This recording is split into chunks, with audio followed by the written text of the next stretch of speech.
In previous classes, we have seen classic theories of trade.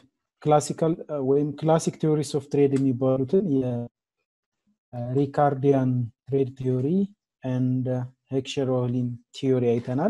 That means trade based on comparative advantage, when simply trade based on productivity differences and trade based on resource endowment differences. So we can say that both Ricardian and Heckscher-Ohlin model assumes some sort of difference for trade to exist. Either a productivity difference ያስፈልጋል ወይም ደግሞ resource endowment difference. Like for example, if our land is somehow suitable to coffee, we are growing and planting coffee and sell it to the rest of the world. Then relatively ደግሞ less endowed የሆንባቸው machinery equipment ከሌሉን we are going to import capital intensive commodities. That is according to Heckscher-Ohlin theory. Productivity difference ደግሞ ባለፈው አይተናል. That means technology difference እንደማለት ነው. Some countries may be more productive in producing some goods than the other. እንደዚህ አይነት ዲፍረንሶች ለትሬድ ቤዝ ሊሆኑ ይችላሉ. That was a message from Heckscher-Ohlin and Ricardo models. ዛሬ new trade theory ነው የምናየው. We are going to ask something. For example, what if the economies does not have much differences? ለምሳሌ ባለፈው የናቸው ሞዴሎች they are assuming some sort of differences in order for trade to exist የሚል አይዲያ ነው. What if the economies are somehow similar ቢሆኑስ? ለምሳሌ like France and Germany. ያ ማለት ምን ይሆናል ማለት ነው? according to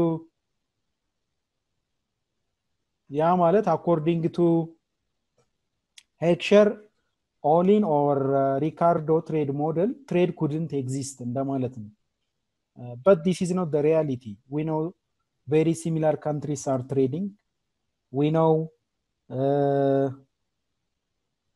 countries like Germany and France, or Japan and Germany, or Japan and US, they are trading together, even though you may not observe a significant technological difference or a significant resource endowment difference.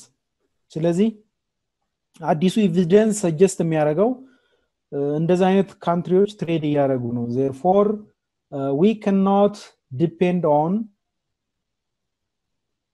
classic theories of international trade in order to explain the existing flow of trade ወይም the existing pattern of trade. በዛ ምክንያት new trade theory emerge አድርጓል ማለት ነው. So today we are going to discuss new trade theory. New trade theory departure አለው. I mean it departs in many aspects. የመጀመሪያው አውሱ ከሆነ የሌክቸሮቹም ታይትል የሚለው competitive model of trade, Ricardian model, competitive model of trade, Heckscher-Ohlin model ነበር የሚለው. Now we are going to discard competitive model. Now we are going to move imperfect competition. Competitive ወደ imperfect competition. Because of that reason, competitive markets are assume እናደርገው. We are going to assume that somehow in the market, monopolistically competitive markets or monopoly or oligopoly could exist. ይሄ ደግሞ ወደ economies of scale ሊያመጣ ይችላል. ለምሳሌ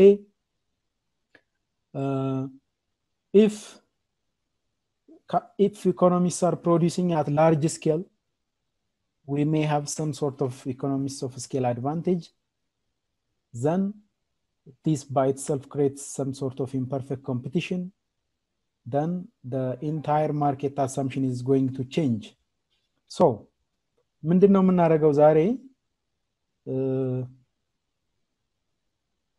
ሞደርን ትሬድ ቲዮሪ ያልነው የዛሬው ቶፒክ ቢካውዝ ባለፈውም ትንሽ ጀምረነዋል ቢካውዝ some patterns of trade cannot be explained by Heckscher-Ohlin and Ricardian model በእነሱ ሞዴል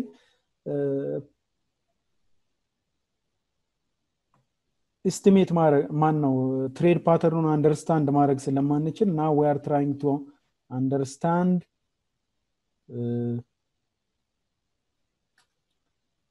the new trade theory which explains the reality ለምሳሌ ጀርመን ቮልክስዋገን ወደ ጣሊያን ብትሸጥ ጣሊያን ምን ደግሞ መልሳ ምን ልትሸጥ ትችላለች ፊያት we know that both Volkswagen and Fiat they are cars so both it seems that both Germany and Italy have the technology to produce car still ግን ያለምንም ካፒታል ወይም ፕሮዳክቲቪቲ ዲፈረንስ ትሬድ አለ ያ ማለት ነው ማለት ነው ፊያት የሚፈልግ ፊያት ይገዛል ቮልክስዋገን የሚፈልግ ቮልክስዋገን ይገዛል ማለት ነው because of that reason modern trade is based on product differentiation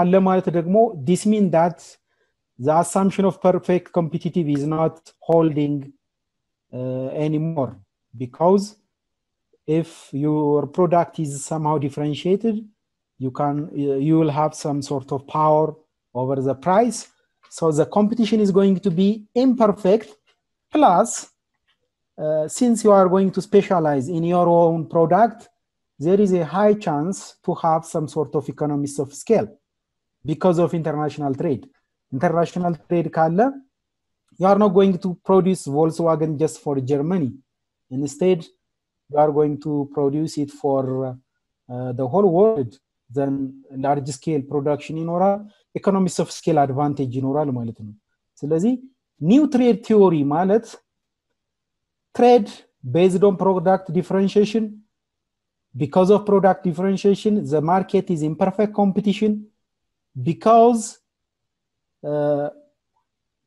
products are differentiated and if there is international trade there is a high chance the products to be produced at large scale and sold to the rest of the world there is some sort of economies of scale ስለዚህ new trade theory እነዚህን ሐሳቦች ያዘ ነው ማለት ነው products are differentiated ማለት similar technology ቢኖረንም still differentiated product ያመረትን we can trade together እንደማለት ነው like Korea has its own technology in producing Samsung and the same or similar mobile producing technology also exists in US Apple iPhones still the Koreans also purchase some iPhone and the Americans also purchase some Samsung something like this such kinds of trade is trade based on product differentiation leads to imperfect competition because of some power over the price international trade የሚለው አይዲያ ደግሞ እዚህ ጋር ከኢኮኖሚክስ ኦፍ ስኬል እንዴት ነው የሚያያዘው because Koreans are not going to produce Samsung just for Korea instead for the rest of the world that gives them an opportunity to produce at large scale and to benefit from economies of scale ስለዚህ new trade theory የምንለው ይሄንን ነው ማለት ነው trade based on product differentiation ከዛ ከሌሎች ጋር ያያያዝን እናያለን economies of scaleም ደግሞ previously constant returns to scale ነበር assume ያደረግነው now if there is economies of scale we can assume also increasing returns to scale ስለዚህ አሁን ያለው በተለይ trade among developed countries more similar countries it's explained by production structure by increasing return to scale market imperfect competition because of product differentiation then international trade outcome ደግሞ እናያለን ባለፈው ምንድነው indifference curve ምናምን እየሳልን at the end of the day theoretically at least theoretically what is the advantage of international trade ከተባል because it leads to a gain in welfare that was the idea በዚህኛው የትሬድ ስትራክቸር ምን አይነት ጌን ነው የሚኖረው ብንል በኋላ እንመጣበታለን ግን እዚህ ሾርትሊ ለምንናገር because of product differentiation large scale የማምረት ቻንስ ይኖረናል ብለናል ቅድም ሳምሰንግ ወይም ቮልክስዋገን ምሳሌ እንደሰጠ ነው they are not going to produce just for domestic consumption instead በትሬድ ምክንያት large scale production ይኖራል ማለት ነው ያ ደግሞ cost of production ይቀንሳል price እንዲቀንስ ያደርጋል that is an advantage second ደግሞ variety product differentiation by itself variety ያመጣል ማለት ነው varietyም እንደ gain ነው የምናየው ማለት ነው that is the whole message of new trade theory የኒው ትሬድ ቲዮሪ ሜሴጅ ይሄ ነው ሌላ ምንም ነገር የለው in case new trade theory በማን ነው ፕሮፖዝ የተደረገ በዋናነት ፓውል ክሩግማን ነው ሜቢ ሰምታችሁ ይሆናል ክሩግማን ኢኮኖሚክ ጂኦግራፊ እና ትሬድ ቤዝድ ኦን ኢምፐርፌክት ኮምፒቲሽን ዴቨሎፕ ያደረገ ኢኮኖሚስት ነው በኢኮኖሚክ ጂኦግራፊ ኢምፐርፌክት ኮምፒቲሽን ሞዴል በእነዚህ ስራዎቹ ኖቤል ያገኘ ሰው ነው ማለት ነው ስለዚህ more or less if you are interested in new trade theory you should check the works of Paul Krugman so almost summarize አድርጌዋለሁ ዲቴል እናያለን ማለት ነው ስለ ኢኮኖሚክስ ኦፍ ስኬል የተወሰነ እናወራለን ቅድም እንዳልኳችሁ አዲሱ ትሬድ ቲዮሪ ከኢኮኖሚክስ ኦፍ ስኬል ጋር የተገናኘ ነው ኢኮኖሚክስ ኦፍ ስኬል በመኖሩ ነው ዌልፌር ጌን የሚኖረው because of international trade we will see it later imperfect competition ይሄን ፓርት ዘለዋለሁ because you are already familiar with this one አይዲያው ግን ምንድነው if products are differentiated definitely the market is going to be imperfect because the market structure if firms have some power over price definitely an market ምንድነው ምንለው imperfect competition typically monopoly ከወሰድን በጣም ሙሉ control ነው ያለው over the price the others at least through product differentiation you can have some power over the price of your product ideaው እንደዛ ነው ግን I'm not going to discuss the details I'll just connect international trade with imperfect competition በዋናነት monopolistic competition ማለት ነው so I'll just see we'll just see monopolistic competition in the trade ከዛ ይሄ ምን ይወስደናል ማለት ነው የበፊቶችን ሞዴል እና አዲሱን ሞዴል እናወዳድራለን ማለት ነው the new model says that trade could happen based on product differentiation ያ ማለት ነው you can trade Germany can trade with Italy Volkswagen car and Fiat ስለዚህ በተመሳሳይ ኢንዱስትሪ በተመሳሳይ የመኪና ኢንዱስትሪ because the cars are differentiated you can trade ያንን intra industry trade እንለዋለን ሄክሸሮሊን እና ሪካርዶ ግን ፕሪዲክት የሚያደርጉት ትሬድ ምንድነው ኢንተር ኢንዱስትሪ ትሬድ በተለያየ ኢንዱስትሪ food industry with clothes industry they are different inter industry trade so inter and intra industry trade is የምናመጣበት reason just to distinguish the new trade theory with that of the previous one now trade possible with similar industries the previous trade models predict trade in different industries ከዚህ ጋር ተያይዞ imperfect competition ካለ dumping የሚባሉ ነገሮች ሊከሰቱ ይችላሉ I will introduce you the idea of dumping ከዛ external economics of scale and trade I think ይችኛዋን part I will just leave it but we will talk about economics of scale internal and external ተብሎ ይከፈላል ስለሱ እናያለን overall economics of scale ከትሬድ ጋር እንደሚገናኝ we are going to cover it specifically with external economics of scale I'll just leave it for you so let's begin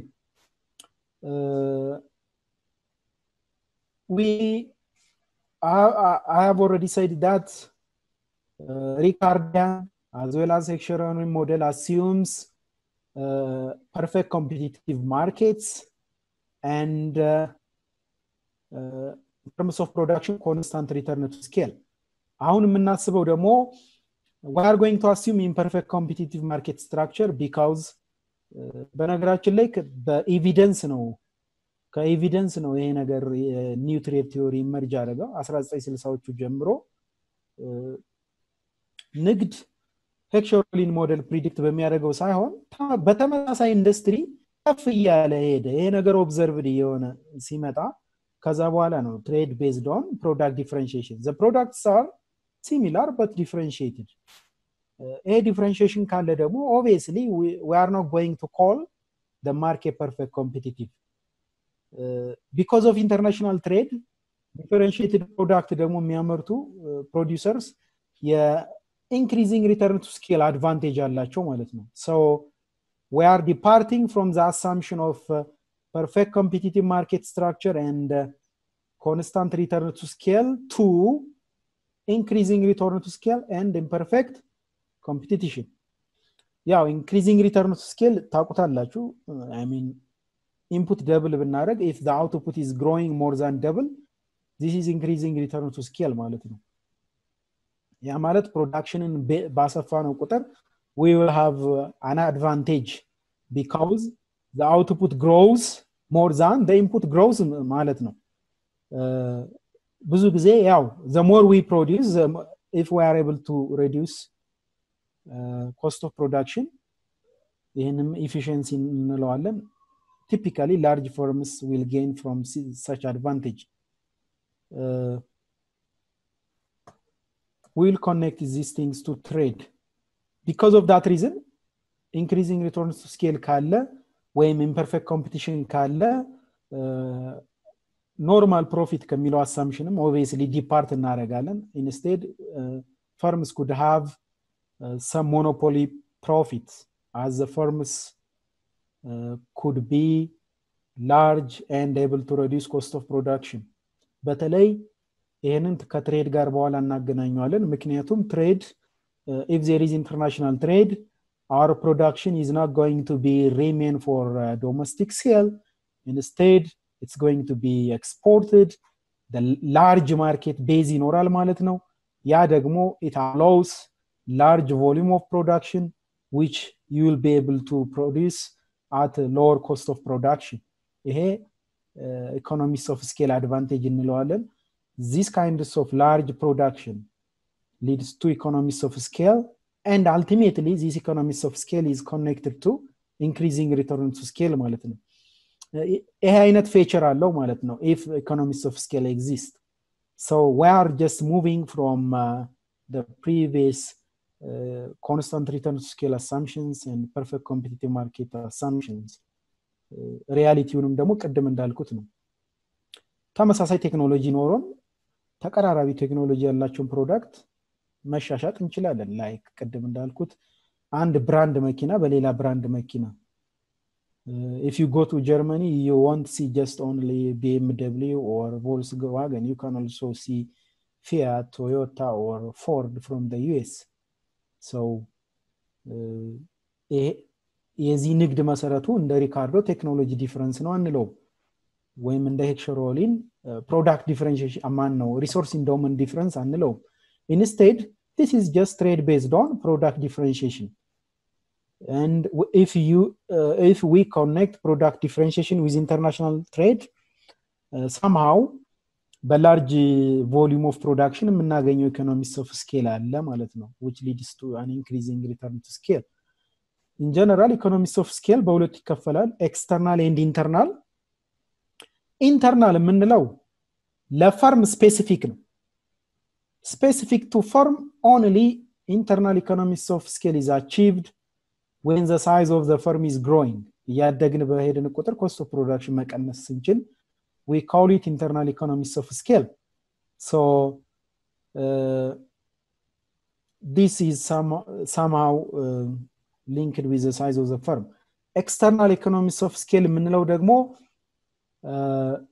size of industry ጋር linked ነው single firm ጋር ሳይሆን it's linked with size of the industry ምን ማለት ነው similar producers በአንድ ኤሪያ በተለይ concentrated ሆኖ ቁጥራቸው እየበዛ ሲሄድ they will get some advantage እንደማለት ነው like Silicon Valley. All technology, most technology firms are concentrated around Silicon Valley. እሱ ለምን concentrated በመሆናቸው ምን አይነት external advantage አለ ከተባለ because ቴክ ጆብ ማግኘት የሚፈልግ ሰው ወደዛ አካባቢ ይሆናል ሪክሩትመንት ኮስት ይቀንሳል እርስ በርሳቸው knowledge transfer is going to be very high and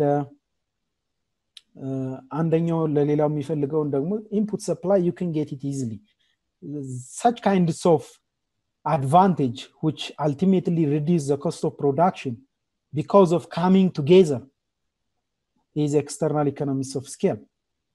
Internal, on the other hand, specific to the firm. Like the larger the firm, the more you are able to reduce cost of production. Yeah, the more efficiency, increasing return to scale. So, I already explained this part, internal and external economies of scale. So, as I have already said it, I'm not going to review the monopoly. I mean, imperfect competition in general. Monopolistic competition, monopoly, oligopoly, etc. ምናልባት አንድ የመጨረሻ ከርቭ ምንፈልጋት ትኖራለች since the logic is very simple I will just explain the last graph which was derived using simply marginal revenue, demand curve, marginal cost, etc. And using that curve we will link when there is some sort of monopoly in the power in the market and with international trade monopoly ሲኖርና market structure ላይ ከኢንተርናሽናል ትሬድ ጋር ሊንክ እናደርገዋለን because ቀደም እንዳልነው the new trade theory is based on the assumption that trade is based on product differentiation all trade especially trade among developed countries is not happening because of technological differences or because of resource endowment difference. Instead, each countries produce differentiated good and they come together and trade. Product differentiation ካለ ደግሞ there is some sort of monopoly over the market. እሱን ነው የምናየው monopoly trade and monopolistically competition and trade የሚለው ቶፒክ ላይ እንሄዳለን directly ይሄ simple የሆነ explanation ነው marginal revenue marginal cost you can read about it anyhow review on monopoly ወይ monopolistically competition in general ይሄን ግራፍ generate ለማድረግ ነው simple graph ነው if you like you can refer ግን idea very simple ነው ለምሳሌ if in the vertical axis we have cost and the price average cost and in the horizontal axis number of firm we can have two interesting relationship የመጀመሪያው pp line እንደምታዩት downward sloping ነው ምን ማለት ነው as the number of firms increase price declines that is true number of firm በጨመረ ቁጥር price ይቀንሳል because of competition ለማለት ነው cc line ደግሞ it captures the relationship between average cost and the number of firm what do you think number of firm and average cost definitely positive relationship ነው የሚኖራቸው አይደለ if there are more and more number of firms average cost of production is going to increase on the other hand if there is more and more number of firms product price is going to decline በኋላ ይሄን ከርቭ እንጠቀምበታለን የሁለቱ ኢንተርሴክሽን ላይ will determine average number of firms ለምንድነው ይሄን ድራይቭ ያደረግነው actually I skipped the derivation part because it's very simple but according to new trade theory the benefit of international trade are two the first one number of variety ነው number of variety ደግሞ ከnumber of firms ጋር directly proportional ነው that is why we are bringing number of firms here because now products are differentiated for just an automobile. I will have a chance to choose among different varieties of automobiles. So different automobile producers, number of firms. A number of firms, we are going to relate it with cost and price. So the number of firms, we are saying that price is going to decline. And as number of firms are increasing, average cost of production is increasing. ምክንያቱም it's straightforward. Cost of production ለምንድን ነው የሚቀንሰው? ትንሽ ስኪፕ ያረኳት ፓርት አለች ታገኙታላችሁ። ሴልስም አብሮ እየቀነሰ ይሄዳል። ኮስት ኦፍ ፕሮዳክሽን እየጨመረ ነው የሚሄደው። what do you think? መልሱ ቅድም ያልኳችሁ ነው ማለት ነው። because አንድ ፋርም ብዙ ማምረት ሲችል ነው አቨሬጅ ኮስት ኦፍ ፕሮዳክሽንን የሚቀንሰው። if we are sharing the same market for too many farms, our share is going to decline. ያ ደግሞ cost of production ይጨምረዋል because economies of scale, increasing return to scale, blah blah ያልናቸው ቅድም somehow they are related to the size of the firm. Economies of scale ወይም ደግሞ increasing return to scale ደግሞ ማለት it means nothing but reducing the cost of production. That's called efficiency or economies of scale. If you fail to reduce the cost of production, you can't say that you have economies of scale or efficiency. ለዛ ነው ሲሲ ፈርሞቹ በጨመሩ ቁጥር የእያንዳንዱ ፈርም ሼር እየቀነሰ ይመጣል። ያ ደግሞ cost of production እንዲጨምር ያደርጋል። So at the intersection we will have equilibrium number of firms. ግልጽ ነው። ለምሳሌ n1 ከሆነ ምን ያመጣል? n1 ማለት price is greater than average cost ነው አይደል? revenue greater than cost. ይሄ ወደ ምን ይወስደናል? firms will enter attractive ስለሆነ n3 ላይ ስንመጣ average cost is greater than price, total cost greater than total revenue እንደማለት ነው። exit ይኖራል። eventually equilibrium number of firms can be determined at this intersection. ቅድም እንዳልኩት እችን curve with simple concept ነው drive የተደረገችው. what is the idea? because አንድ ትሬድ ቲዮሪ አይተን ከጨረስን በኋላ መጀመሪያ መመለስ ያለብን ምንድነው? according to this theory, what is the benefit of international trade? Typically we call it the gain from international trade. We should be able to see some form of gain. አንደኛው gain በዚህ number of variety ስለሆነ ነው። number of firms እዚህ ያየ ነው ማለት ነው። this is so simple equilibrium determination of number of firms. Keep this as it is and let's directly go to monopolistic competition and trade.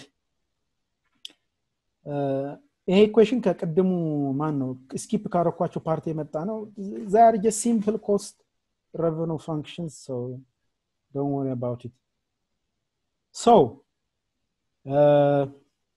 monopolistic competitive market structure, typically they are known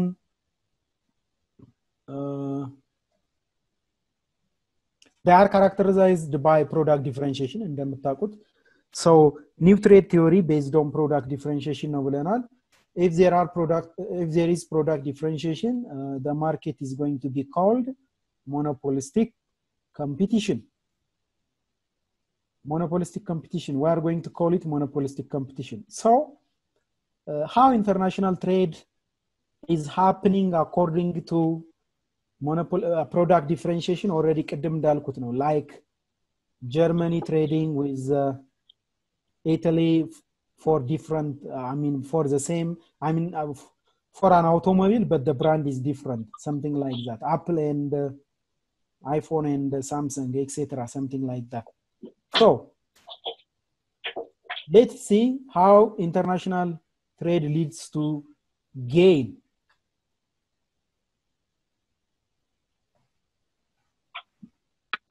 What again እንደሚወስደን let's find out. Now, we can expect something like, because of international trade, what will happen? The market size is going to increase. So, ከቅድሙ ግራፍ ለምሳሌ ብናይ, if market size is increasing, what will happen?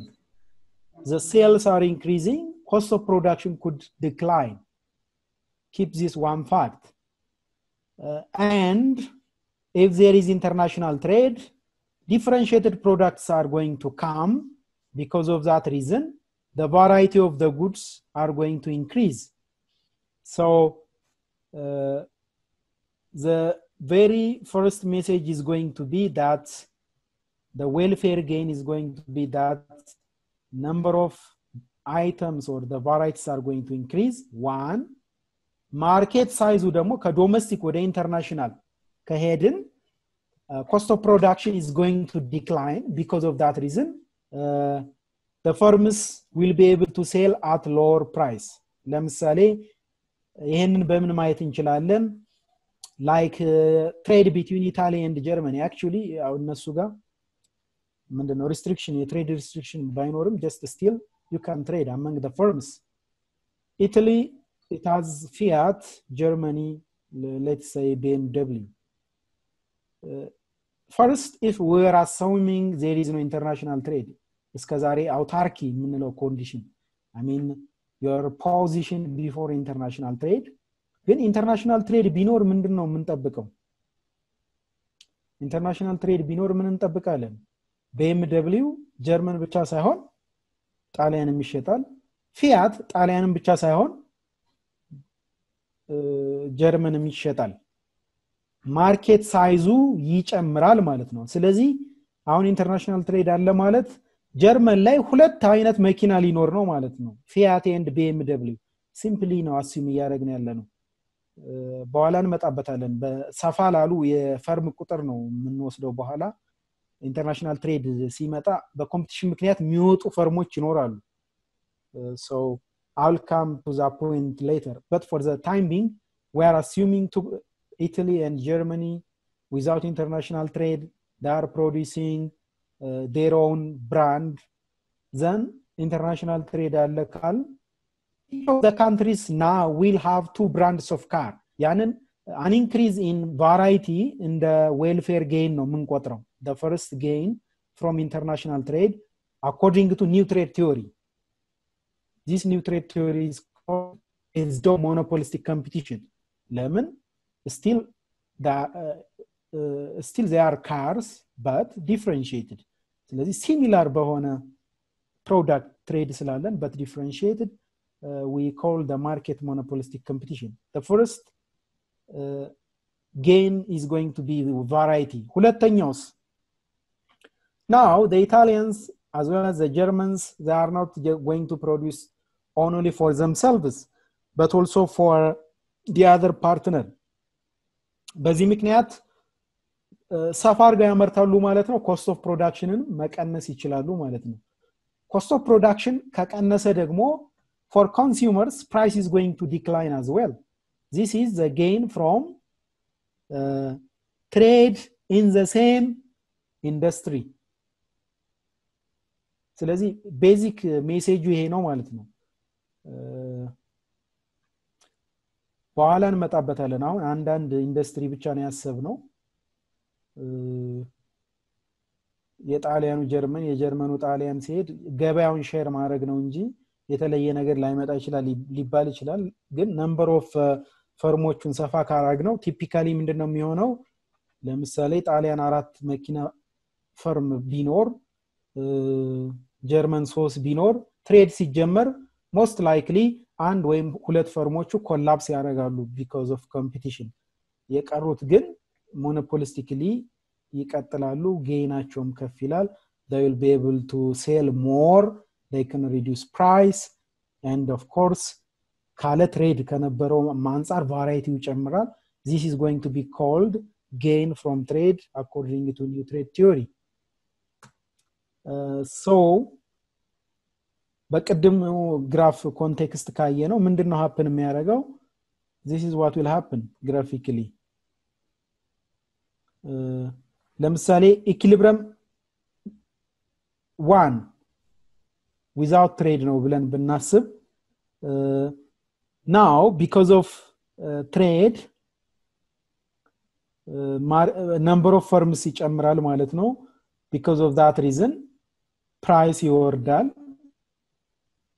cost of price ይወርዳል በኢንተርናሽናል ትሬድ ምክንያት ደግሞ cost of production is going to decline or let me begin from the cost of production CC1 CC2 initial equilibrium without trade ለምሳሌ አንድ ላይ if we say that we are at number 1 what will happen if there is international trade ቅድም እንዳልነው market size ይጨምራል ብለናል አይደለ if market size increases what will happen efficiency economies of scale ያለው happen ያደርጋል that means cost of production is going to decline average cost of production decline ካደረገ the curve is moving from CC1 to CC2 then we know that because of an increase in number of firms also price declines the new equilibrium is going to be at point 2 ስለዚህ ምኑን ለማለት ነው what we mean here is that because of international trade number of firms originally ከነበረው ይጨምራል definitely variety ይጨምራል ማለት ነው we are moving from N1 to N2 number of firms increasing means automatically we are having more differentiated products like different varieties of automobiles ይሄ መሆኑ ደግሞ at the same time priceውንም እንዲቀንስ አድርጓል ማለት ነው so according to new trade theory the gains are 2 price ይቀንስልናል variety ይጨምራል ማለት ነው hypothetical example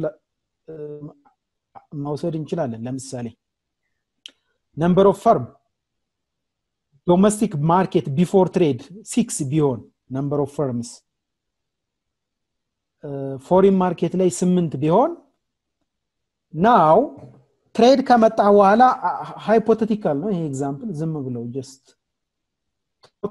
number of firms ስንት ብለናል 10 definitely number of firms 10 greater than 8 greater than 6 ስለዚህ ለምሳሌ ቀደም በወሰድነው example if we say that the firms are automobile producers we are saying that before international trade there are 6 automobile producers domestically 8 automobile produced at foreign market international trade ሲመጣ ግን አንዳንዶቹ ያው በኮምፒቲሽን ይወጣሉ መጨረሻ ላይ 10 ይቀረናል ብንል definitely ግን ያለ ትሬድ ከሚኖረን ቫራይቲ የበለጠ ነው 6 አይነት መኪና ነበር የነበረን አሁን because of trade we have 10 foreign market ላይ ደግሞ there was just 8 types of cars but because of trade there is 10 now 10 ብቻ መሆናቸው ደግሞ ምናቸውን ይጨምረዋል sales የኛው 150 ሺህ 200 ሺህ ብንል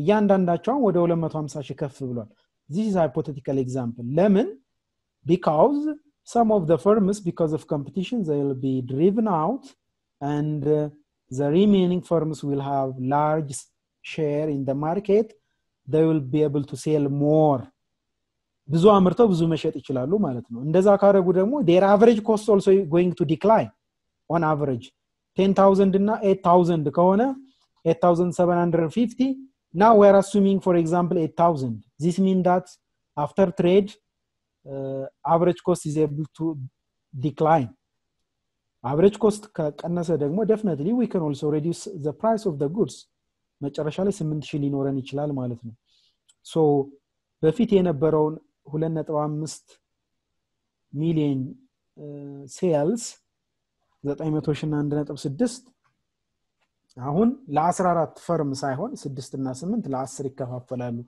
a cost advantage ይሰጣል price ይሰጣል so the final message is that because of trade in differentiated products there is a gain in varieties plus because the firms are selling at different markets they will produce at large scale and they will be able to reduce cost of production and they will be able to sell at lower price ያንን ደግሞ lower price ማግኘት it is going to be an advantage for consumers. So that is the welfare gain according to new trade theory, where the trade is based on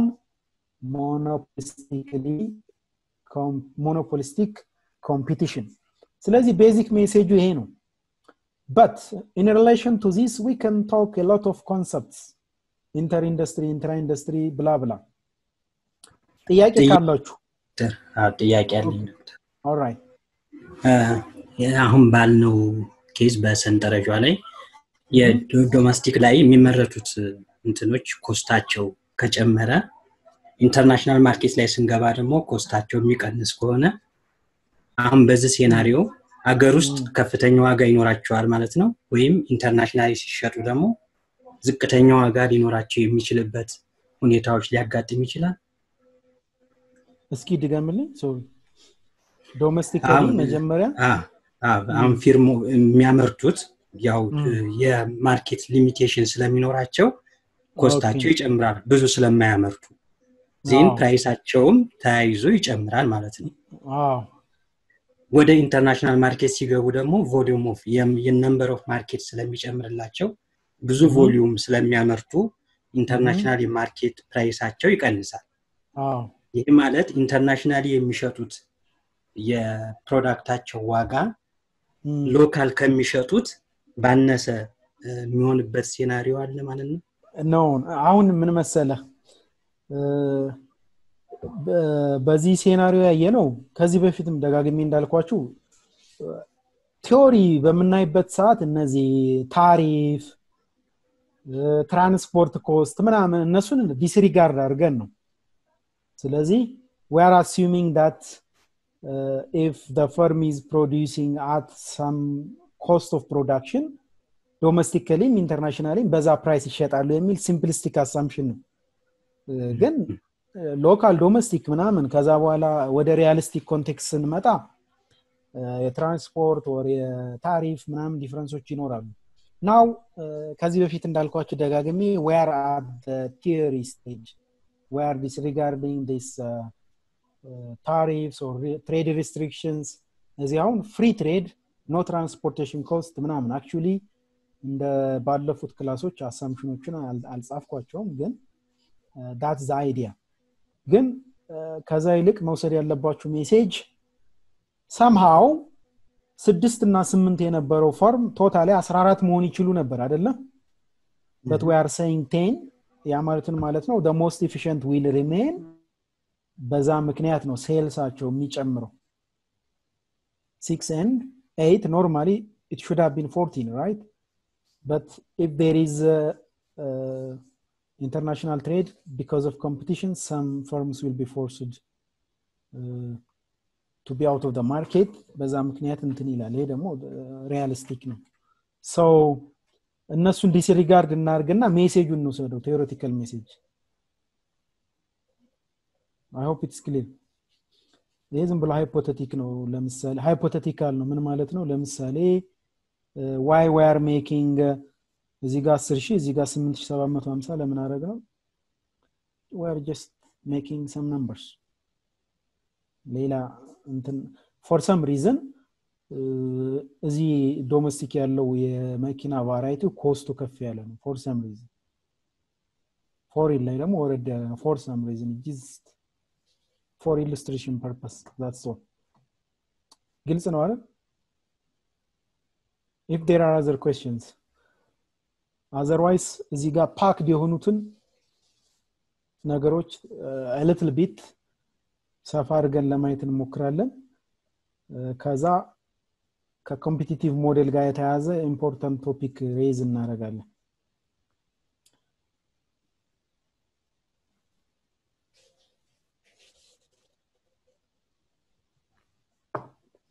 so I'm moving. anyways basic message እሱ ነው። ምናልባት ይሄን ትሬድ ቲዮሪ ዲቴል ማወቅ ፈልጋችሁ ቲፒካሊ ያው ቀደም እንዳልኩት የኢኮኖሚክ ጂኦግራፊ እና ኒው ትሬድ ቲዮሪ በአብዛኛው የፓውል ክሩግማን ኮንትሪቢዩሽን ናቸው። ቴክስት ቡክንም ኦሬዲ ኮርስ አውት ላይ ነው ላይ ጽፌላችኋለሁ ኖቤል ያገኘበት ቶፒክ ነው ኢኮኖሚክ ጂኦግራፊ እነዚህ ኒው ኢንተርናሽናል ትሬድ ቲዮሪ ሰው ለምንድን ነው አዲሱ ትሬድ ቲዮሪ ያስፈልገን ባለፈው የማን ነበር ጠየቀ ዛሬ ሬዝ አድርገናል ሄክሸሮሊን እና ሪካርዲያን ሞዴል የሚያተኩሩት ምንድነው በዲፈረንስ ነው ዲፈረንስ ማለት ወይ የምርታማነት የፕሮዳክቲቪቲ የቴክኖሎጂ ዲፈረንስ ሲኖር ነው ወይ ደግሞ የሪሶርስ ዲፈረንስ ሲኖር ነው otherwise ትሬድ ሃፕን አያረግም የሚል ፕሪዲክሽን ነው ያለው ግን በተለይ ትሬድ among developed countries ሲታይ የካፒታል ልዩነት የላቸውም የፕሮዳክቲቪቲ ቴክኖሎጂ ልዩነት ብዙም የላቸው ሪሶርስ ኢንዶመንት ዲፈረንስ የሌላቸው ብዙ አሉ ግን ትሬድ ሪሌሽንሺፓቸው በጣም ሃይ ነው so how we can explain this trade pattern still in Ricardo model it works like comparative advantage still works በኋላ እናያለን ምክንያቱም differentiated product ብናመርትም still comparative advantage ያለንን ፕሮዳክት more export ማድረጋችን አይቀርም still ተመሳሳይ ፕሮዳክት ኢምፖርት ልናደርግ እንችላለን but it is very likely that we are going to export more of the product where we are having a comparative advantage so somehow you will see Ricardian perspective is also working የሄክሸሮሊን perspective ይሰራል በተለይ ደሃና የሀብታም ሀገር trade like why we are exporting coffee why we are importing automobile car still this is based on Heckscherolin model but endowment difference ነው ማለት ነው so still those trade models also works however በጣም እየጨመረ የመጣው የንግድ አይነት trade within the same industry that's called intra industry trade እሱ ነው ከፍ እያለ የመጣው so how to explain this የሚለው ነው ወደ new trade theory የመጣው so inter industry trade cover ያደረግነው ማለት ነው የሄክሸሮሊን and Ricardian model we can call it inter industry trade because inter ማለት but different industries trade like clothes and wheat እንዳልነው ማለት ነው ወይም ደግሞ automobile and coffee ቡና ልከን መኪና ምናመጣ ከሆነ this is Heckscherolin predict የሚያደርገው ነው ማለት ነው trade is happening in different industries or in between industries this is called inter industry trade so ባለፈው አይተናል capital abundant labor abundant ምን ያመርታሉ የሚለው ለምሳሌ home capital abundant ከሆነና close capital intensive ከሆነ the home is going to produce and sell clothes for foreign ደግሞ labor abundant ከሆነ እና food ደግሞ labor intensive ከሆነ this means that the foreign is going to produce food which is labor abundant ይሄ inter industry ይባላል ምክንያቱም የምግብ ኢንዱስትሪ እና የክሎዝ ኢንዱስትሪ they are different በተመሳሳይ ክሎዝ ኢንዱስትሪ ሆምም ክሎዝ የሚሸጥ ከሆነ ፎሪንም ክሎዝ የሚሸጥ ከሆነ what we will say trade ምንድነው የምንለው trade within the same industry ወይ intra industry trade ማለት ነው እሱን ኤክስፕሌን እናድርግ intra industry trade ለምሳሌ ክሎዝ ኢንዱስትሪ ሞኖፖሊስቲክ ኮምፒቲሽን አለው ብንል የምግቡን ኢንዱስትሪ ባለበት እንተውና ክሎዝ ሞኖፖሊስቲክ ኮምፒቲሽን ሞዴል ዲስክራይብ ያደርገዋል ማለት ነው ሆምም ፎሪንም they can produce clothes but different clothes items ማለት ነው so we have said that because of trade both countries can export and import trade then within the same clause trade ካለ ይሄንን intra industry trade እንለዋለን በቀድሙ የማን ነው የፉድ ኢንዱስትሪን በዛው በኮምፓራቲቭ አድቫንቴጅ እንዳለን ተውና ያ ማለት ነው ፎሪን ምግብ የሚሸጠው ፎሪን ነው ብለን በዛውን ተውና what will happen ብለን እዚህ ግራፉን ብናየው intra industry trade ማለት normally the home is supposed to sell clothes and the foreign is supposed to sell food.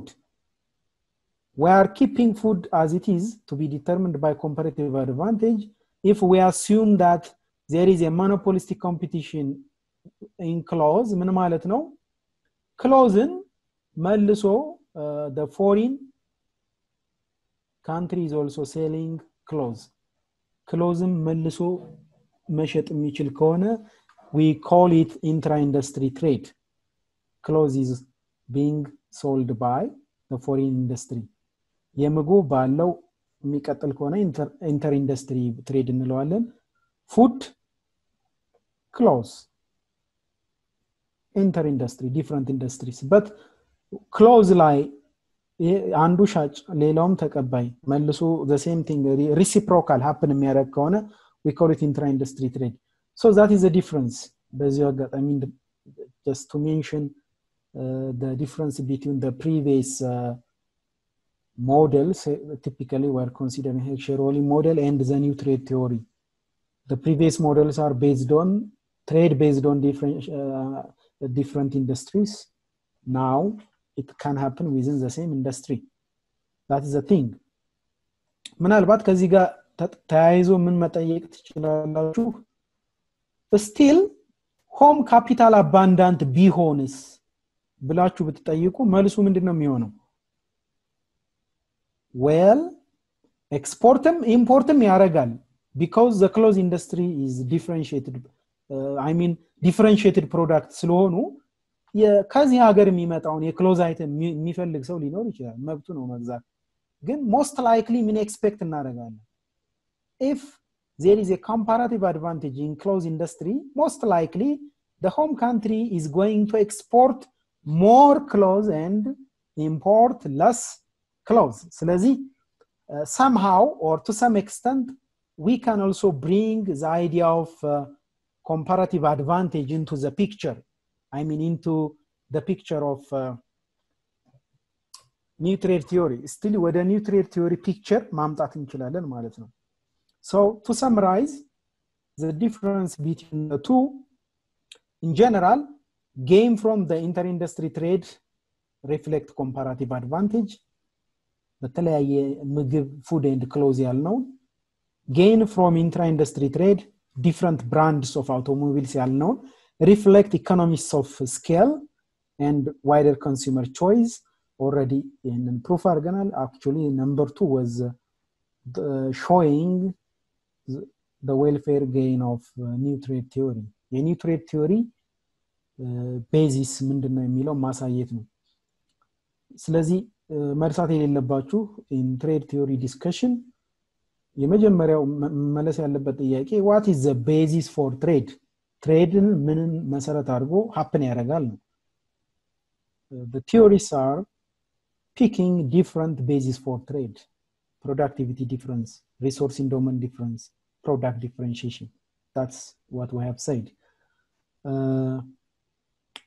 monopolistic competition model አሁን ያየነው ማለት ነው does not predict in which country the firms locate comparative advantage ግን prediction ይሰጠናል ለምሳሌ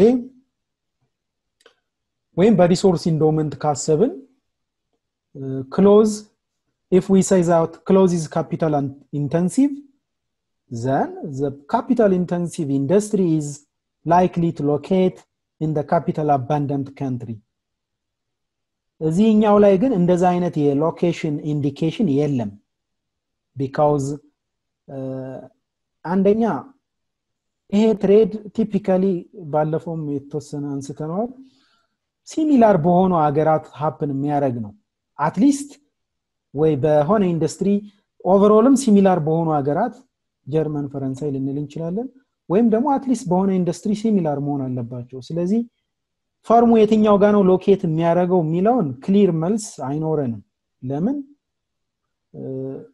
ያኛው ሌበር ማን ነው ፕሮዳክቲቪቲ አድቫንቴጅ ስላለው ለክሎዝ ኢንዱስትሪ is a productivity advantage ያለበት ሀገር ላይ ነው የሚሆነው አንልም more or less here we are assuming similarity but the products are differentiated we don't have a clear direction about locations ግን ቅድም ያልነው prediction still it works that means an economy with a comparative advantage in producing one of the differentiated goods is likely to export more than what it imports. Another difference between the two, actually I already raised it, intra-industry trade, countries with similar relative amount of factors of production, they are more likely to have intra-industry trade. ቅድም እንዳልነው ማለት ነው. Because more or less this trade explains the trade relationship among developed countries like ቅድም እንዳነሳ ነው የመኪና የሞባይል ኬዞችን ማለት ነው. Another one is that different relative amount of factors of production ደግሞ they are going to lead to inter-industry trade. ወርዶችን ፒክ ካረጋችሁ እዚህ ጋር it's similar it's different here because we already said that inter-industry trade either by productivity difference Ricardo model or either resource endowment difference Heckscher-Ohlin model. So the word difference or difference was actually the reason for trade. Similar ግን ቅድም ያለው ነው just similar but differentiated item trade it's going to lead with trade within the same industry. Income distribution is not predicted to happen here differences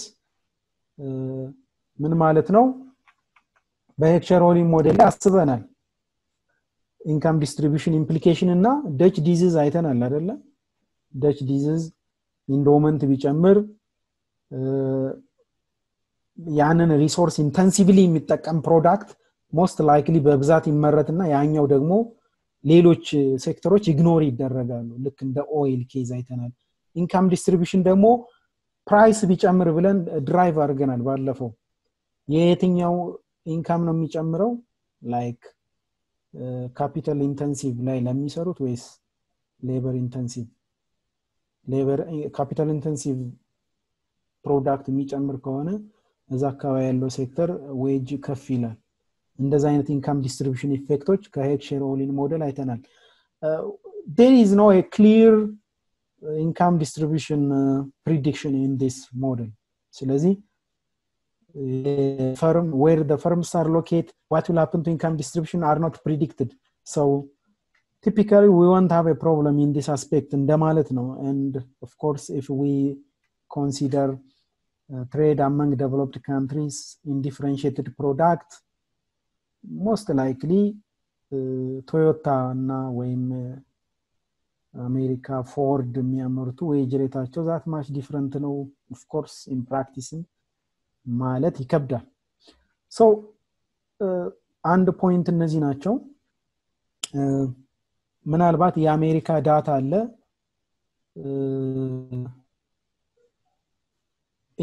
intra industry trade ሜዠር የሚያደርግ ነው ሜዠርመንቱ እዚህ ጋር ተጽፏል መጀመሪያ ወርልድ ሌቭል ምንድነው የሚለው የቆየ ዳታ ነው actually አሁን most likely to increase about 25% of world trade is intra industry trade ይላል ትልቅ ነው አይደለም trade within the same industry መኪና አንዱ ይሸጣል መልሶ መኪና ኢምፖርት ያደርጋል እንደዛ አይነት ትሬድ 25%ን የዓለም ትሬድ ሪፕሬዘንት ያደርጋል ነው it's huge but is also old data I think የ2003 ምናምን አካባቢ ዳታ ነው የሚሆነው አሁን most likely it's going to be very high intra industry trade ኢምፖርታንሱን ለማየት ይሄን ኢንዴክስ ካልኩሌት የተደረገበት የአሜሪካ ሪዛልት አለ የ1993 አንድ ማለት ኢንትራ ኢንዱስትሪ ትሬድ የተጠጋ ነው ማለት ነው ሙሉ ለሙሉ ዜሮ ከሆነ ደግሞ all trade is inter industry trade እንደምታዩት ለምሳሌ ኤሌክትሪካል ማሽነሪ ላይ 0.96 it's very high if it is one ምን ማለት ነው all trade is intra industry trade ያ ማለት በኤሌክትሪካል ማሽነሪ ዙሪያ ተመሳሳይ ኤሌክትሪካል ማሽነሪ አሜሪካ ትልካለች መልሳ ኤሌክትሪክ ማሽነሪ ትቀበላለች እንደማለት ነው ኢንዴክሱ ካልኩሌት ተደረገው በዚህ መሰረት ነው just export minus import divided by total trade and this is subtracted from 1 somehow if for Ethiopia መስራት ትችላላችሁ but unfortunately our manufacturing industry is very weak because of that reason we are importing a lot so የደሃና የሀብታም ሀገር ትሬድ ደግሞ እኛ more or less input አቀባይ ግን manufactured የሆነ ነገር import የማድረግ ቴንደንሲ ነው የሚኖረው so in index calculate እናርግ ብንል I don't know what do you think ምን አለን ሰተንም እንቀበለው ተመሳሳይ product I'm not sure የኛ import machinery ላይ ያተኮረ ነው we are not doing that maybe mobile I think techno mobile otherwise this index is going to be very poor so somehow inter industry and intra industry trade የበፊቶችን competitive trade model እና አዲሱን new trade theory የተወሰነ በሌላ መልኩ ዲስከስ ያደርግልናል another concept source concept ነው የምናነሳው actually two dumping ከዛ trade according to external economies of scale የሚላለ I will leave that for you but what is external economies of scale we will discuss it dumping ምንድነው በተለይ በኢንተርናሽናል ትሬድ በጣም ፖፑላር ከሆኑ ተርሞች አንዱ ዳምፒንግ ነው ይሄንን መጨረሻው የትሬድ ሌክቸር ላይ ስለ WTO ኢንትሮዲዩስ አደርጋችኋለሁ እዛ ላይ የተወሰነ አሳያችኋለሁ ማለት ዲስከስ እናደርጋለን that means ዳምፒንግ ምን ማለት ነው ዳምፒንግ በመሰረቱ ኢሌጋል የሆነ አክቲቪቲ ነው መጀመሪያ ዳምፒንግ ለምን happen እንደሚሆንና ጥቅም ስላለው ለምንድነው ዳምፒንግ አንዳንድ ሀገራት የሚያደርጉት የሚለው እናያለን ግን መጨረሻ ላይ ደግሞ ዳምፒንግ is somehow illegalም እንደሆነ እናያለን ስሙም I think the name also says something right this word is not going to be something good anyway so dumping ማለት ባጭሩ ለምሳሌ ኬንያ ኢትዮጵያን እንውሰድ or any other countries Kenya I don't know what product to pick juice let's make something hypothetical juice ምርት ቢኖራቸው የኢትዮጵያን ገበያ ለመቆጣጠር ሲሉ አንድ ጁስ ኬንያ ከሚሸጥበት ዋጋ በታች ኢትዮጵያ እንዲሸጥ ቢያረጉ እንደዛ አይነት ፕራክቲስ ዳምፒንግ ይባላል they are selling below the price in Kenya at ኢትዮጵያ ላይ የሚሸጡበት ዋጋ ከኬንያ ባነሰ ዋጋ ከሆነ ዳምፒንግ ነው ኦብጀክቲቭ ምንድነው ኢትዮጵያ ላይ ያሉትን ተወዳዳሪዎች ከገበያ ማስወጣት ነው ከዛ ኢቨንቹአሊ ማርኬቱን ካፕቸር ሲያደርግ ዋጋ መጨመር ይችላል ማለት ነው በዚህ ምክንያት በWTO World Trade Organization ዳምፒንግ ኢሌጋል ነው ዳምፒንግ ማድረግ አይቻልም አንድ ሀገር ዳምፒንግ ፕራክቲስ ተደርጎብኛል ብሎ ካመነ ኤቪደንሶቹን ሰብስቦ ለWTO ማመልከት ይችላል ከዛ ያንን ዳምፒንግን ኖርማሊ በኋላ WTO ዲስከስ እናደርጋለን WTO ጆይን አረግን ማለት we have to reduce barriers to trade ሜሴጅ እሱ ነው ግን ዳምፒንግ ተደርጎብኛል ብሎ የሚያስብ አካል ካለ ካቀረበ ኤቪደንስ ካለ በዛ ማሪጅን ልክ የሆነ ዲዩቲን ሊቭ እንዲያደርግ ይፈቀድለታል because it is illegal so dumping in general እንደዛ አይነት ኮንቴክስት ነው ያለው why countries are selling at lower prices at the foreign countries because eventually they want to capture the market by displacing the domestic firms. Anyway, we'll discuss the illegal element later, but first, why some firms are doing dumping? Because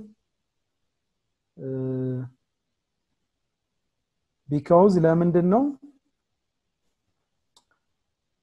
ሬዝ ሃንድ ያረገማን ነው መጠየቅ ይቻላል ይሰማል ዶክተር ያ ኦኬ ይሄ በኢንተርናሽናል ኮንቴክስት ዳምፒንግ እንዳለ ሁሉ በአገር ውስጥ ደግሞ ለምሳሌ በጣም ፕራክቲስ ያደረጉ ትልልቅ ነጋዴዎች አዳዲስ ኒው ኢንትራንትን ለመከላከል ሲሉ ከስረው ራሱ በማስ ሊሸጡ ይሸጣሉ ለምሳሌ አንዳንድ ማሽነሪ አስመጪዎች ስራውን በጣም የሚያውቀው አዲስ ሰው ወደ ገበያ ሊገባ ሲል ይሄንን ፕራክቲስ ይጠቀማሉና ይሄንን ኮንሰፕት ኢኮኖሚክ ኮንሰፕት አለው በአገር ውስጥ ሲሆን ጥሩ ጥያቄ ነው ዳምፒንግ አሁን ኢንተርናሽናል ማርኬት ላይ ነው ምን ይዘው አሁን አንተ ሬዝ ያረከው ምን ይባላል መሰለህ ኮምፒቲሽን ፖሊሲ ነው አንድ ሀገር አይ ቲንክ እንደዛ ኮርሶች ተወስዳላችሁ መሰለኝ አይደለ competition policy የሚባሉ ነገሮች አሉ so this is የኮምፒቲሽን ፖሊሲን የጣሰ ነው የሚሆነው ይሄ በዶሜስቲክ ሬጉሌሽን ነው ካፕቸር የሚደረገው because if there are again ልክ እንደ ዳምፒንግ ሁሉ እንደዛ አይነት ትክክለኛ ኤቪደንሶች ያስፈልጋሉ ለምሳሌ ከስራው የሚሸጡ ከሆነ ቴምፖራሪሊ ከማርኬት አንድን አካል ለማስወጣት ከስሮ የሚሸጥ ከሆነ ይሄ ኤቪደንስ ካለ አንቲ ኮምፒቲሽን ሬጉሌሽን ከኮምፒቲሽን ሬጉሌሽን ጋር የተያያዘ ነው የሚሆነው ስለዚህ ያ it works but the domestic competition regulation ይሄም የሚታይ ነው የሚሆነው ስለዚህ ግልጽ ነው ዶክተር አመሰግናለሁ ጌታ ነው you can go እኔ ምለው ከሀገራችን አንፃር ቡና ወደ ውጭ ሀገር ከምንሸጣቸው ዋንኛ ምርቶች ናቸው እና ከዚህ በፊት ሌላ ክላስ ላይ ተጠይቆ ነበር ለምሳሌ ቡና ከሀገር ውስጥ ፕራይስ የበለጠ በባነሰው ፕራይስ ይሸጣል ግን የኛ ሜን ፕሮዳክት ነው ይሄንን እንዴት ዲፋይን ታደርጋለህ እና በትክክል የተመለሰልን አይመስለኝም አመሰግናለሁ እሱ ጥያቄ ወይ እቺማ ግልጽ ነች እኮ ለምንድን ነው የሚሸጠው እኛ ጋር ያለው አድቫንቴጅ ይሄ ኮምፒቲሽን ምናምን አይደለም ለምሳሌ ዳምፒንግ ያነሳ ነው አልጨረስኩትም መጨረሻ ላይ ዳምፒንግ ኦብጀክቲቭ ምንድነው ይነበባቸዋል አይደለ ፕሮፊት ማክሲማይዚንግ ስትራቴጂ ነው ኢን ጀነራል ከገበያ ሰጥቶ ካፕቸር ለማድረግ ነው so when a domestic firm is selling at low price in a foreign country ኮምፒቲተሮችን አስወጥቶ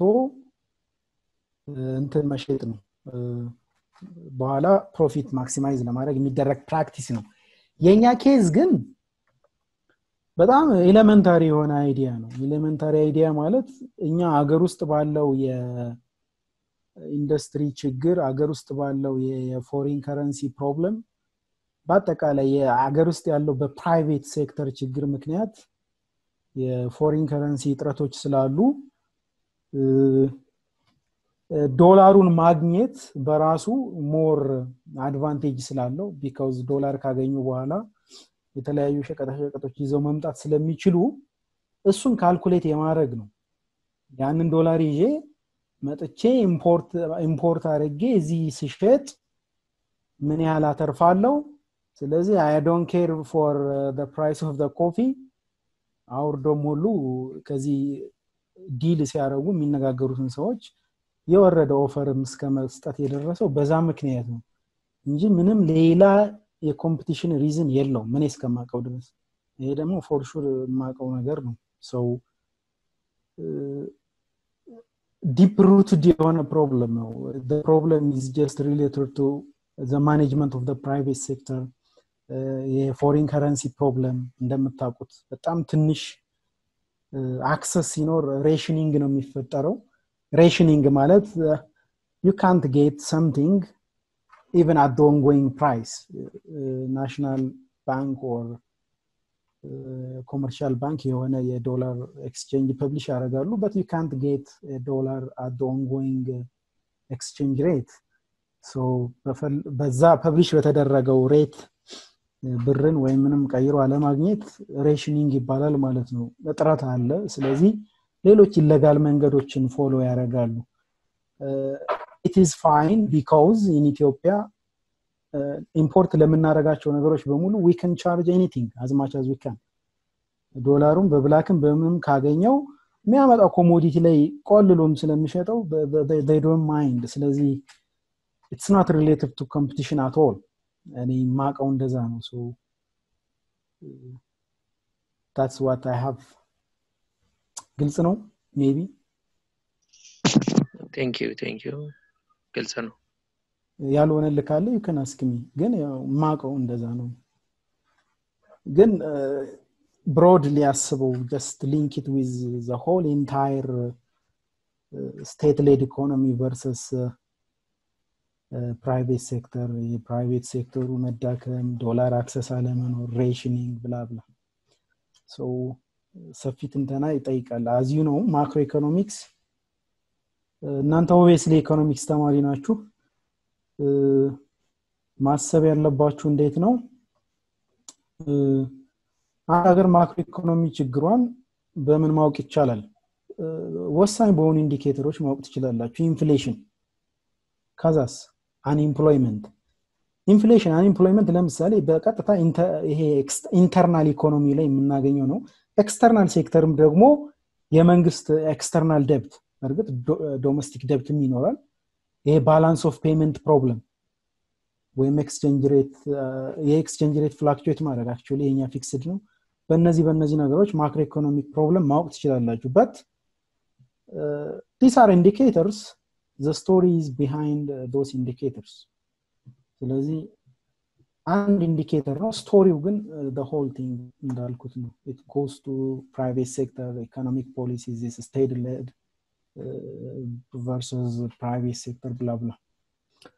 so ግልጽ ከሆነ let me go. dumping እንዳልኩት ነው። ግን the first point is that let's see it from profit maximization perspective. ከprofit maximization perspective ካየነው dumping is like price discrimination, like monopoly. ለምሳሌ for senior citizen እና ለሌሎች የተለያየ ፕራይስ ወይም ይሄ ሙቪ ቲኬት ምናምን ብዙ ጊዜ ተምራችሁ ይሆናል። የተለያየ ዋጋ ቻርጅ ማድረግ ፕራይስ ዲስክሪሚኔሽን ነው። why we are charging different price? because ሁሉም የራሱ የመክፈል አቅም አለው። ስለዚህ በአቅሙ ልክ ኤክስፕሎይት ለማድረግ መሞከር ማለት ነው ፕራይስ ዲስክሪሚኔሽን። because children are not able to pay high, ለነሱ ዝቅ ማድረግ። ስለዚህ as much as possible ያለውን ነገር ኤክስትራክት ለማድረግ መሞከር ነው through price discrimination. how this works to dumping ደግሞ typically ኢትዮጵያን ያህል ባይሰራም የፎሪን items usually domestic market ላይ compete ለማድረግ they have to sell at lower price usually እንደዛ ነው። so ይሄንን price discrimination further practice ካረግነው when we try to take some market share at domestic market by charging a lower price, this may lead to dumping ማለት ነው። ልክ እንደ price discrimination ማለት ነው። so what works for price discrimination in terms of the condition, the two things listed here, it works for dumping too. ስለዚህ dumping profit maximizing strategy ሊሆን ይችላል because foreign market ላይ dominant ካልሆን more competitive እንድንሆን ዝቅ አድርጎ መሸጥ በራሱ ጊዜ ሊሆን ይችላል። ቀደም እንዳልኳችሁ ደግሞ more competitive ብቻ ለመሆን አይደለም፣ ከዛ ያለፈም አላማ አለው። just sometimes ከገበያ ማስወጥቶ መጨረሻ ላይ ዶሚኔት ለማድረግ ሊሆን ይችላል። so this is market share gain ለማድረግ because competition may be very high at some foreign countries, we should be able to sell at a lower price to gain some market share. ይሄ ወደ ፕራይስ ዲስክሪሚኔሽን ወይም ደግሞ ይሄ ዲስክሪሚኔሽን እስከምን ድረስ ከወሰደን ነው ዳምፒንግ የምንለው? if we are selling at a lower price than the home country, ይሄ ዳምፒንግ ይባላል ማለት ነው። so ዳምፒንግ ግራፊካሊ ማየት እንችላለን። መጨረሻ ላይ ግን ዳምፒንግ ያው ፕሮፊት ማክሲማይዚንግ ስትራቴጂ መሆን ይችላል። አሁን ባልኩት መንገድ ማርኬት ሼር ማግኘት እና ፕሮፊት ማክሲማይዝ በሚያደርግ መልኩ አክት ማድረግ that's called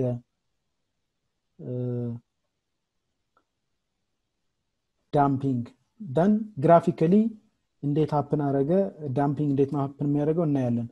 I think so raise ያደርጋል go on one by one maybe I don't know. Okay, can I ask one more questions on dumping? Possible. Okay, as you have said, it is somewhat the legal trade activity, dumping is.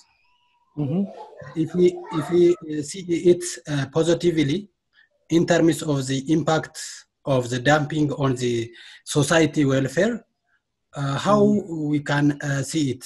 It seems to me it is like good for, especially for poor countries or developing countries. If we got some goods or commodity in lower price, that is good for society because they can purchase for maximize consumer surplus utility. In other words, yeah, how can we say it is illegal or the impact of the dumping? How is the economics? Okay, very good question. I think the answer is very simple. First of all, in any economy, you should allow the right form of competition. Right form, even competition በራሱ እኮ በኋላ እንመጣበታለን. Even the regular competition, we may even say that it may not help for the growth of domestic industries. We may infant industry protection እንኳን ለማድረግ right form of competition ራሱ አስቸጋሪ ነው sometimes. We'll see it in the next classes.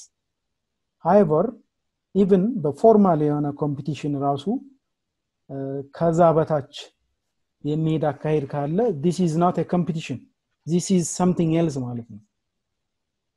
Because this is just an attempt to overtake the market share beyond the regular form of competition.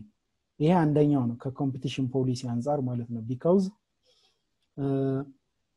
ኮምፒት አድርጎ ኢፊሽንት ያልሆነው ፈርም ከወጣ that's fine, but in formal competition exist ባረገበት ኮንቴክስት ግን ትክክለኛ ፕራይሱ ሀገር ውስጥ የሚሸጥበት ነው ብለን ብናስብ ከዛ በታች መሸጥ ከሆነ there is something else ማለት ነው። ዲስፕሌስ ማድረግ ነው አጀንዳው ማለት ነው። ለዛ ነው ኢሌጋል የሆነው because ሁላችንን የሚያስማማው ምንድነው? competition, right form of competition, everybody can agree with that. efficient ያልሆነው ይወጣል, then the society will get most efficient firms and they may be able to use the resources wisely and they may be able to sell at lower price possible. However, if you are moving beyond this, that's going to be legal. ቅድም እንዳልኩት እንደ አጀንዳ ይለያያል። sometimes በኪሳራም ሊሸጡ ይችላሉ ማለት ነው። so if you look at the ultimate target, it's going to be taking the market share and displacing the domestic firms. Then finally they may even be able to raise the price. ከዛ በኋላ ፕራይስንም መጨመር ይችላሉ ማለት ነው። so that's why we are calling it illegal. some other raise ያረጉ አንድ ሁለት አይቻሉ or is that clear?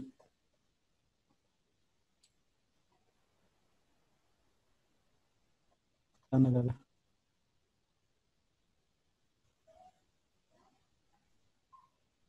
እጅ አወጣ ሰው አይቼ ነበር።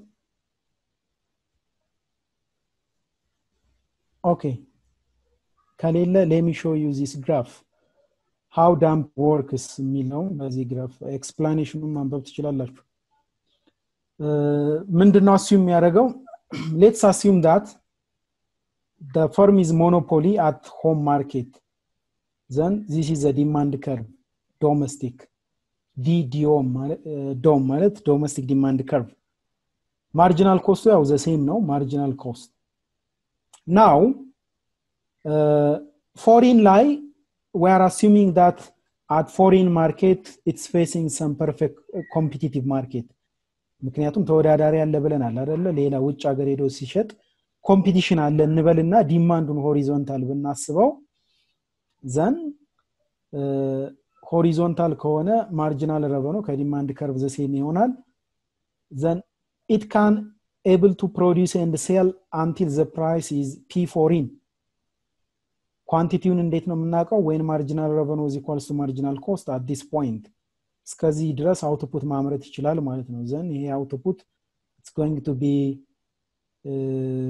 sold into domestically and at foreign market ከዛ ይሄ marginal cost ላይን ይዘን marginal revenue domestic marginal revenue ብናነብ እዚህ እናገኛለን ስለዚህ ለዶሜስቲክ ምናመርተው ኳንቲቲ QDO ይሆናል ማለት ነው ከዛ as you can see domestically the price is very high then but because we said that at the foreign market the firm is able to sell at PFR እስከዚህ ድረስ ማምረት ይችላል ብንል the difference is going to be exported እስከዚህ ድረስ ማምረት ይችላል የዚህ ልዩነት ነው ኤክስፖርት የሚደረገው ማለት ነው you can see that as long as marginal revenue is equal to marginal cost this is profit maximizing level we are assuming the firm is going to make positive profit otherwise they will require a higher price ወይም ሌላ form of competition ይሆናል ማለት ነው so ምንድነው የሚነግረን እቺ ሲምፕል ከርቭ ኤክስፕላኔሽን አለ ማንበብ ትችላላችሁ ዶሜስቲክ ፕራይሱ ሃይ ነው ፎሪን ማርኬት ላይ ግን ሎው ነው so ትርፉን አውትፑት ግን ኤክስፖርት ይደረጋል ማለት ነው ይሄ ዳምፒንግ ነው this is done as a strategy of profit maximization so dumping could be in this case profit maximizing strategy however ቅድም እንዳልኩት this is in general unfair practice ነው ተደርጎ የሚታሰበው በዩኤስ ኬዝ አለዚህ ኮንቴክስቱ however I can talk to you in general dumping ኬዞች ካሉ ለWTO ማመልከት ይቻላል ከዛ ልክ ዳምፕ በተደረገው ልክ አንቲ ዳምፒንግ ዲዩቲ ወይም ታክስ መጣል ይቻላል ለምሳሌ በኬንያና በኢትዮጵያ ያለውን የፕራይስ ጋፕ በዛኑ መጠን ታሪፍ ወይም የሆነ ዲዩቲ እንዲጣል ማድረግ ይቻላል if the case is believed to be dumping this is not a competition it's beyond some other thing competition ስላልሆነ ማለት ነው so የዩኤስ ኬዝ እዚህ ያለ WTO ላይ ስንጀምርም የተወሰነ እናያለን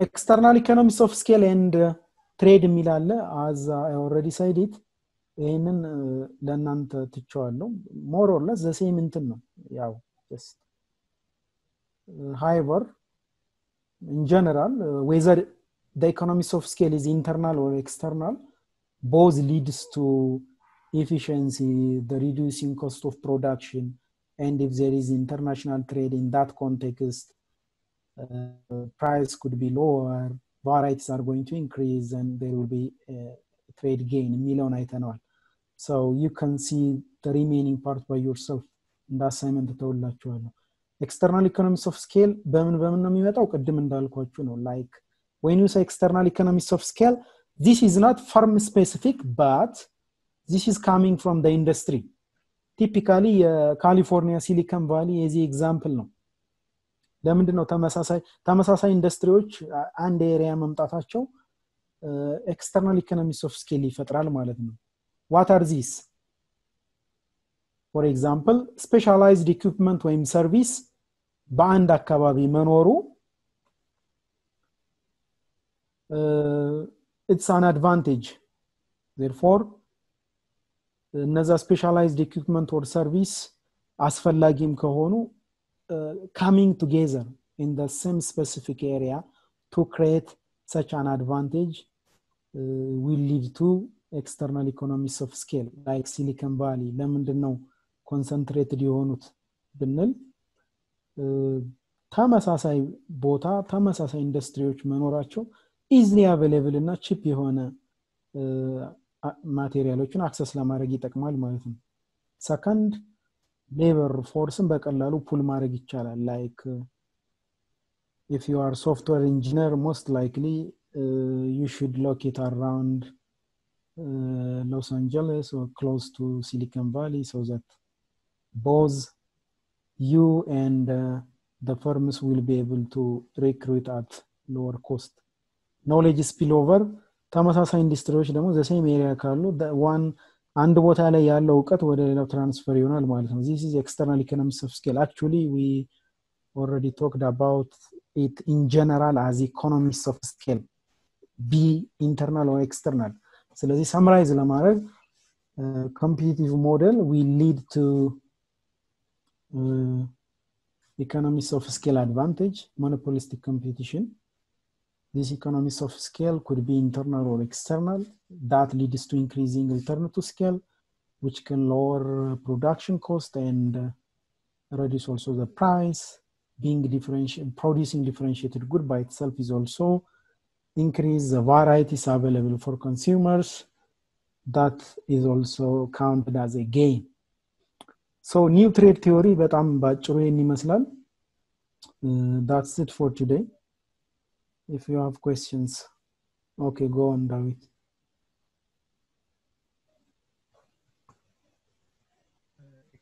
David go on አሁን ይሰማል ትንሽ ካነስ ኢኮኖሚክስ ኦፍ ስኬል ላይ ባየንበት ጊዜ ተመሳሳይ የሆኑ ፈርሞች አንድ ላይ በሚሆኑበት ጊዜ ፕሮዳክሽን ኮስት ይቀንሳል ነው ያልከን ነው እዚህ ጋር ዲስከስ እናደርግ ግን ተመሳሳይ ፈርሞች በኖሩበት ጊዜ ኮምፒቲሽን ስለሚኖር ስኪል የሆኑ ማንፓወሮቹ ላይ የዌጅ ጭማሪ ያመጣ ያ ደግሞ ፕሮዳክሽን ኮስት ሊጨምር አይችልም so ጠቅላላ ኮምፒቲሽን it's a fundamental nature of markets in general ግን አሁን ያለነው ምንድነው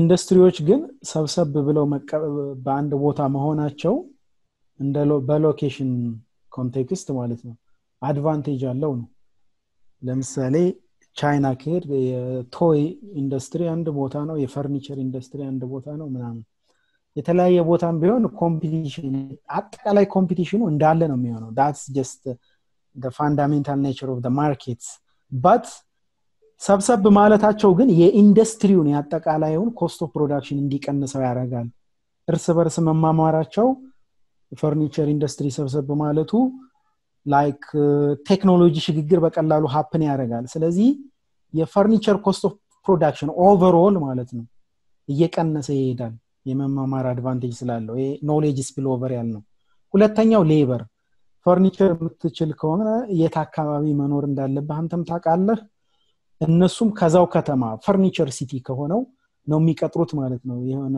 ሌበር ሪክሩትመንት ኮስቱም የቀነሰ ነው በዛ ላይ ለፈርኒቸር ኢንዱስትሪዎች የሚሆኑ አገልግሎት ወይ ኢኩዊፕመንቶች በዛ ከተማ ላይ ስፔሻሊ አቬሌብል ይሆናሉ ስለዚህ ኢንዱስትሪውን ኮስት ኦፍ ፕሮዳክሽን ይቀንሱታል የእርስ በርስ ኮምፒቲሽን that is fundamental reality but still there is a gain product differentiation በተለይ ካሰብን አጠቃላይ እንትናቸውን ኤፊሺየንት ያልሆነው ቅድም ትሬድ ላይ ማንነው ከርቭ ላይ ስናወራ ትሬድ ላይ በተለይ ኢንተርናሽናል ትሬድ ላይ ስናወራ ብዙ ፈርሞች ዶሜስቲክ እና ፎሪን ካሉ when there is trade አንዳንድ ፈርሞች ከገበያ መውጣታቸው አይቀርም because of efficiency competition problem ለቀሩት ግን with product differentiation capacity still cost of production in የመቀነስ advantage ይገኛል ማለት ነው ስለዚህ በትንሽ input more output because of less competitive firms will get out of the firm positive profit expect ይደረጋል ይሄ ደግሞ product differentiationን ደግሞ ይሄ ሞኖፖሊስቲክ ኮምፒቲሽን የሚለውን ካራክተር ኪፕ ያደርግልሃል ማለት ነው ስለዚህ ሁለቱን somehow መነጠል ያስፈልጋል if it is clear yes clear okay thank you ሌላ ጥያቄ ካለ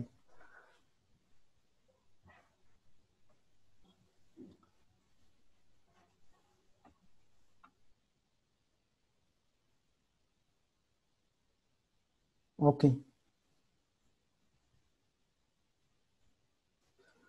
ከሌለ ጨረስን see you next time